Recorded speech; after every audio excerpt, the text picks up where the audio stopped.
Françaises, Français, mes chers compatriotes, je m'adresse à vous ce soir en raison de la situation internationale et de ses conséquences pour notre pays et pour l'Europe. Et cela après plusieurs semaines d'action diplomatique. Vous êtes en effet, je le sais, légitimement inquiets devant les événements historiques en cours qui bouleversent l'ordre mondial. La guerre en Ukraine, qui a entraîné près d'1 million de morts et de blessés, continue avec la même intensité. Les États-Unis d'Amérique, notre allié, ont changé leur position sur cette guerre, soutiennent moins l'Ukraine et laissent planer le doute sur la suite. Dans le même temps, les mêmes États-Unis d'Amérique entendent imposer des tarifs douaniers aux produits venant d'Europe. Enfin, le monde continue d'être sans cesse plus brutal et la menace terroriste ne faiblit pas. Au total, notre prospérité et notre sécurité sont devenues l'air. La guerre en Ukraine dure maintenant depuis plus de 3 ans. Nous avons, dès le premier jour, décidé de soutenir l'Ukraine et de sanctionner la Russie. Et nous avons bien fait. Car c'est non seulement le peuple ukrainien qui lutte avec courage pour sa liberté, mais c'est aussi notre sécurité qui est menacée. En effet, si un pays peut envahir impunément son voisin en Europe, alors personne ne peut plus être sûr de rien. Et c'est la loi du plus fort qui s'applique. Et la paix ne peut plus être garantie sur notre continent même. L'histoire nous l'a enseigné. Au-delà de l'Ukraine, la menace russe est là et touche les pays d'Europe, nous touche. La Russie a déjà fait du conflit ukrainien un conflit mondial. Elle a mobilisé sur notre continent des soldats nord-coréens, des équipements iraniens, tout en aidant ces pays à s'armer davantage. La Russie du président Poutine viole nos frontières pour assassiner des opposants, manipule les élections en Roumanie, en Moldavie. Elle organise des attaques numériques contre nos hôpitaux pour en bloquer le fonctionnement. La Russie tente de manipuler nos opinions avec des mensonges diffusés sur les réseaux sociaux. Et au fond, elle teste nos limites. Elle le fait dans les airs, en mer, dans l'espace et derrière nos écrans. Cette agressivité ne semble pas connaître de frontières. Et la Russie, dans le même temps, continue de se réarmer, dépensant plus de 40% de son budget à cette fin. D'ici 2030, elle prévoit d'encore accroître son armée, d'avoir 300 000 soldats supplémentaires, 3 000 chars, 300 avions de chasse de plus. Qui peut donc croire, dans ce contexte, que la Russie d'aujourd'hui s'arrêtera à l'Ukraine? La Russie est devenue, au moment où je vous parle et pour les années à venir, une menace pour la France et pour l'Europe. Je le regrette très profondément. Et je suis convaincu qu'à long terme, la paix se fera sur notre continent avec une Russie redevenue apaisée et pacifique. Mais la situation que je vous décris est celle-là et nous devons faire avec. Alors face à ce monde de danger, rester spectateur serait une folie. Il s'agit, sans plus tarder, de prendre des décisions pour l'Ukraine, pour la sécurité des Français, pour la sécurité des Européens. Pour l'Ukraine d'abord. Toutes les initiatives qui aident à la paix vont dans le bon sens et je veux ce soir les saluer.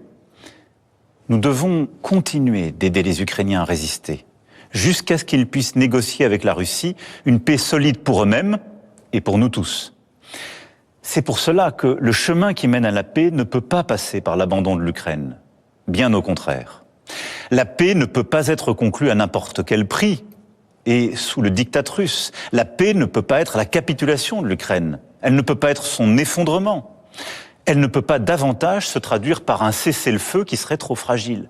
Et pourquoi? Parce que là aussi, nous avons l'expérience du passé. Nous ne pouvons pas oublier que la Russie a commencé d'envahir l'Ukraine dès 2014 et que nous avons alors négocié un cessez-le-feu à Minsk. Et la même Russie n'a pas respecté ce cessez-le-feu. Et nous n'avons pas été capables de maintenir les équilibres, faute de garanties solides. Aujourd'hui, on ne peut plus croire la Russie sur parole. L'Ukraine a droit à la paix et la sécurité pour elle-même, et c'est notre intérêt, et c'est l'intérêt de la sécurité du continent européen. C'est en ce sens que nous travaillons avec nos amis britanniques, allemands et plusieurs autres pays européens. C'est pourquoi vous m'avez vu ces dernières semaines rassembler plusieurs d'entre eux à Paris, aller les retrouver il y a quelques jours à Londres pour consolider les engagements qui sont nécessaires à l'Ukraine. Une fois la paix signée, pour que l'Ukraine ne soit pas à nouveau envahie par la Russie, il nous faut le préparer. Cela passera à coup sûr par un soutien à l'armée ukrainienne dans la durée. Cela passera aussi peut-être par le déploiement de forces européennes. Celles-ci n'iraient pas se battre aujourd'hui, elles n'iraient pas se battre sur la ligne de front, mais elles seraient là, au contraire, une fois la paix signée, pour en garantir le plein respect. Dès la semaine prochaine, nous réunirons à Paris les chefs d'état-major des pays qui souhaitent prendre leurs responsabilités à cet égard.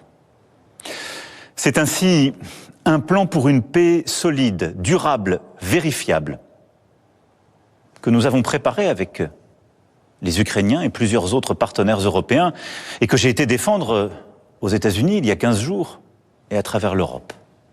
Et je veux croire que les États-Unis resteront à nos côtés.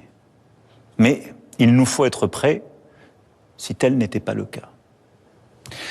Que la paix en Ukraine soit acquise rapidement ou non, les États européens doivent, compte tenu de la menace russe que je viens de vous décrire, être capables de mieux se défendre et de dissuader toute nouvelle agression. Oui, quoi qu'il advienne, il nous faut nous équiper davantage, hausser notre position de défense, et cela pour la paix même, pour dissuader.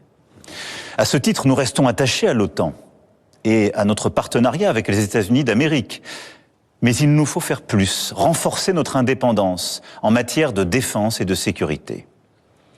L'avenir de l'Europe n'a pas à être tranché à Washington ou à Moscou. Et oui, la menace revient à l'Est. Et l'innocence, en quelque sorte, des 30 dernières années, depuis la chute du mur de Berlin, est désormais révolue. À Bruxelles demain, lors du Conseil extraordinaire qui réunira les 27 chefs d'État et de gouvernement avec la Commission et le président du Conseil, nous franchirons des pas décisifs. Plusieurs décisions seront prises que la France proposait depuis plusieurs années. Les États membres pourront accroître leurs dépenses militaires sans que cela soit pris en compte dans leur déficit. Des financements communs massifs seront décidés pour acheter et produire sur le sol européen des munitions, des chars, des armes, des équipements parmi les plus innovants. J'ai demandé au gouvernement d'être mobilisé pour que, d'une part, cela renforce nos armées le plus rapidement possible, et d'autre part, que cela accélère la réindustrialisation dans toutes nos régions. Et je réunirai, avec les ministres compétents, les industriels du secteur dans les prochains jours. L'Europe de la défense, que nous défendons depuis 8 ans, devient donc une réalité.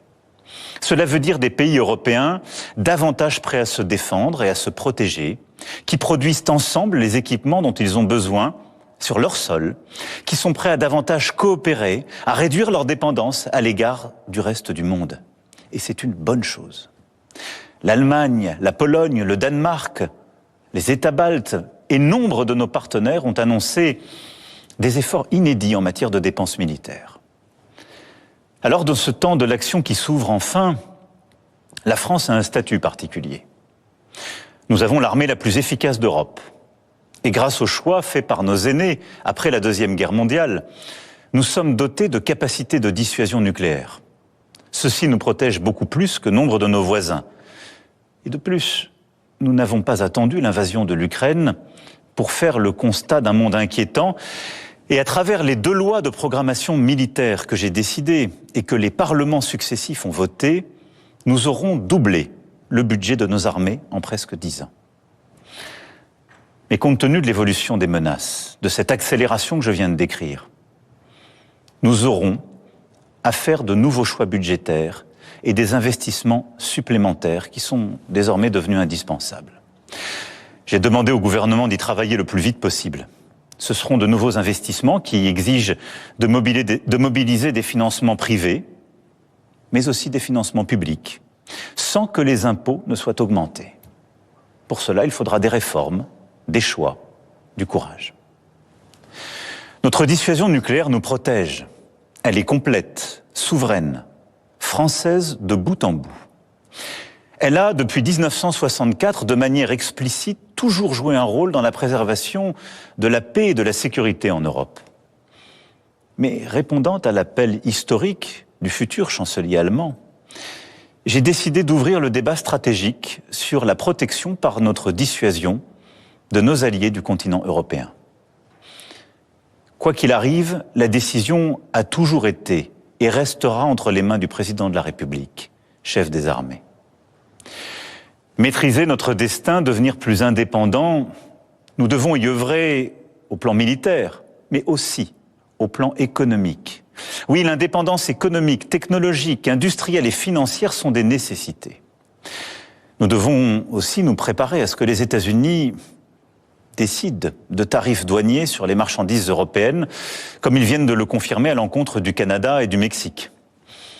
Cette décision incompréhensible, tant pour l'économie américaine que pour la nôtre, aura des conséquences sur certaines de nos filières. Elle accroît la difficulté du moment, mais elle ne restera pas sans réponse de notre part.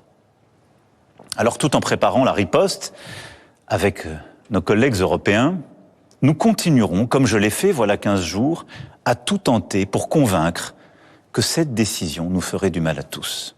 Et j'espère, oui, convaincre et en dissuader le président des États-Unis d'Amérique. Au total, le moment exige des décisions sans précédent depuis bien des décennies. Sur notre agriculture, notre recherche, notre industrie, sur toutes nos politiques publiques, nous ne pouvons pas avoir les mêmes débats que naguère. C'est pourquoi j'ai demandé au Premier ministre et à son gouvernement, et j'invite toutes les forces politiques, économiques et syndicales du pays à leur côté, à faire des propositions à l'aune de ce nouveau contexte. Les solutions de demain ne pourront être les habitudes d'hier. Mes chers compatriotes, face à ces défis et ces changements irréversibles, il ne faut céder à aucun excès. Ni l'excès des va-t-en-guerre, ni l'excès des défaitistes. La France ne suivra qu'un cap, celui de la volonté pour la paix et la liberté, fidèle en cela à son histoire et à ses principes. Oui, c'est ce en quoi nous croyons pour notre sécurité, mais c'est ce en quoi nous croyons aussi pour défendre la démocratie, une certaine idée de la vérité, une certaine idée d'une recherche libre, du respect dans nos sociétés, une certaine idée de la liberté d'expression qui n'est pas le retour des discours de haine, au fond une certaine idée de l'humanisme. C'est cela ce que nous portons et qui se joue. Notre Europe possède la force économique, la puissance et les talents pour être à la hauteur de cette époque. Et que nous nous comparions aux États-Unis d'Amérique et a fortiori à la Russie, nous en avons les moyens. Nous devons donc agir en étant unis en Européens et déterminés à nous protéger. C'est pourquoi la patrie a besoin de vous, de votre engagement. Les décisions politiques, les équipements militaires, les budgets sont une chose, mais ils ne remplaceront jamais la force d'âme d'une nation. Notre génération ne touchera plus les dividendes de la paix. Il ne tient qu'à nous que nos enfants récoltent demain les dividendes de nos engagements. Alors nous ferons face, ensemble. Vive la République, vive la France.